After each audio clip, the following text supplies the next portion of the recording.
Hai, selamat sejahtera. Nama saya Aishwarya Tinakaran, guru Tadika Wawasan. Kini saya ingin memukakan 5 strategi yang guru patut digunakan untuk meningkat kesedaran bahasa di kalangan kanak-kanak. Maka, mari kita tengok apa itu yang dimaksudkan dengan kemahiran bahasa dan 5 strategi yang guru patut dipermukakan untuk meningkat di antara kanak-kanak. Kemahiran bahasa adalah dimaksudkan skil individu yang merupakan dalam mengenal pasti dan memahami perkataan. Penguasaan kemahiran bahasa perlu meningkat susulan iaitu mendengar, bertutur, membaca dan menulis. Bahasa yang diguna mesti bahasa yang formal dan standard yang perlu diterima oleh murid-murid dan masyarakat. Bahasa harus berdekatan dengan lisan. Pengajaran lisan amat penting dalam kemahiran bahasa kerana ia bersesuaian dengan proses yang semula jadi. Dari sini, proses ini menguasai seseorang perolehi dalam kemahiran mendengar dan kemahiran bertutur. Kemahiran adalah lebih senang dikuasai daripada perkara-perkara yang lain. Kemahiran lisan adalah punca kepada kemahiran yang lain, yang bermakna kemahiran mendengar dan bertutur adalah asas kepada kemahiran menulis dan membaca. Akhirnya, tata bahasa dan fungsi bahasa adalah perkara yang diutamakan dalam kemahiran bahasa. Seterusnya, kemahiran bahasa juga dibahagikan oleh 4 kemahiran yang penting dan diutamakan, iaitu kemahiran mendengar, kemahiran membaca, kemahiran menulis dan juga kemahiran bertutur. Maka di sini, kemahiran-kemahiran tersebut dibahagikan dengan pelbagai definisi dan juga konsep strategi. Oleh itu, mari kita tengok kemahiran pertama yang amat dipenting oleh kemahiran bahasa adalah kemahiran mendengar. Kemahiran mendengar adalah kemahiran yang merupakan kemahiran melibatkan aktiviti menerima mesej atau maklumat daripada seseorang. Kemahiran ini merupakan kemahiran yang utama dan pertama dikuasai oleh kanak-kanak.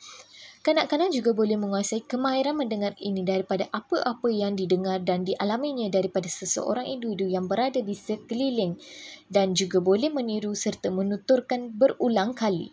Keupayaan pelajar mendengar dengan teliti dan memahami perkara yang mendengar dalam pelbagai situasi. Tujuan mendengar. Bagi tujuan mendengar ialah kepada seseorang untuk mendapat idea, mencari isi penting, melakukan arahan, mengenal pasti hubung kait dan juga mengesan pengaruh penutur. Bagi peringkat kemahiran mendengar ialah mendengar deritaan bunyi, memahami bunyi-bunyi tersebut dan menilai bunyi-bunyi yang diperdengar juga bertindak terhadap bunyi. Konsep bagi kemahiran mendengar adalah berlaku melalui latihan-latihan khas secara berperingkat-peringkat, gabungan bunyi-bunyi bahasa yang didengar, difahami dan diingati. Seterusnya, kemahiran kedua iaitu kemahiran bertutur. Kemahiran bertutur dimaksudkan menguasai membaca dan menulis, dapat menyebut dengan jelas dan juga menyampaikan pendapat. Tujuan bagi kemahiran bertutur adalah untuk menguasai yang baik berdasar aspek fonologi, struktur dan intonasi dan juga berupaya menyebut sesuatu perkataan dan ayat yang betul. Faktor-faktor dan aspek kemahiran bertutur. Faktor dan aspek bagi kemahiran bertutur adalah faktor kesihatan taraf sosial ekonomi, kecerdasan diwa bahasa dan juga aspek pula sebutan, tekanan mara, tata bahasa dan nada. Peringkat-peringkat kemahiran bertutur. Peringkat bertutur dibahagikan kepada 3 jenis iaitu peringkat awal, pertengahan dan maju.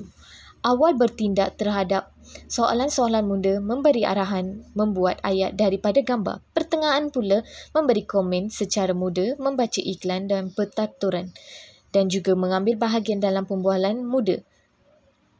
Bagi peringkat yang ketiga, maju, memberi ceramah atau syarahan, mendeklamasi puisi, menyampaikan komen, laporan dan lakonan. Strategi bagi pembelajaran kemahiran bertutur adalah bertutur dengan guru dalam bahasa, bertanya soalan sebagai satu cara untuk turut serta dalam pembualan, berturut menggunakan dalam bahasa yang formal, cuba topik yang baharu dalam pertuturan, melatih tuturan menggunakan perkataan baru untuk membina keyakinan diri.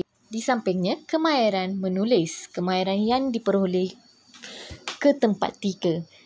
Kemahiran menulis adalah mencatatkan kata-kata yang huruf yang menggunakan alat tulis melahirkan perasaan atau fikiran melalui tulisan dan mencatat untuk menggunakan huruf ataupun nambur. Tujuan menulis, tujuan berfokus kepada cara berkomunikasi, ekspresif, pemujaan, informatif, kesastraan. Sebagai contohnya, melatih murid-murid melahirkan idea, melantik murid-murid mewujud dan mengembangkan idea, memberikan kepuasan jiwa, menyuburkan minat. Peringkat-peringkat bagi kemahiran menulis dibahagikan dengan dua, iaitu mekanis dan mentalis. Mekanis menulis huruf daripada gambar, menyalin perkataan atau fasa, menyalin ayat daripada buku. Mentalis adalah melibatkan operasi mental dan minda untuk menghasilkan sesuatu yang dapat dibaca oleh lain. Jenis latihan ialah menyata fikiran, penganggaran, kehendak dan melahirkan pendapatan daripada individu. Menulis fasa atau ayat bermakna menulis ayat muda, menulis perkataan atau fasa yang disebut oleh guru. Pencemis, menulis dari kiri ke kanan, melukis gambar, latihan mewarna dari ke kiri ke kanan. Jenis-jenis kemahiran menulis adalah karangan, menulis, penulisan, ringkasan, penulisan untuk majlis rasmi, surat, penulisan untuk papan kenyataan. Strategi pembelajaran kemahiran menulis adalah berlatih menulis perkataan baru, menulis bermakna, menulis nota menyemak apa yang telah murid tulis sebelum sambung menulis yang lain, menulis perkataan yang mudah difahami. Akhirnya, kemahiran membaca. Kemahiran membaca ialah salah satu kemahiran daripada 4 kemahiran bahasa. Kemahiran membaca merupakan kemahiran yang paling penting dalam mengajaran dan juga pembelajaran bahasa. Kemahiran ini adalah lanjutan daripada kemahiran-kemahiran asas seperti mendengar, menulis dan bertutur. Mampu menimba ilmu pengetahuan yang tidak dapat diperoleh menerusi pengalaman luar biasa yang lain. Dan membantu meluaskan pemikiran dan idea. Seterusnya, meningkatkan daya kreativiti seorang individu. Proses membaca memperlakukan membaca terdiri daripada kemahiran mengenal dan memahami. Membaca dapat menghasilkan kefahaman membaca dan membaca memerlukan kebolehan pembaca berkaitkan dan menginteraksi segala aspek yang berkait dengan tujuan membaca, cakapan, pengetahuan dan pengalaman. Jenis-jenis bacaan.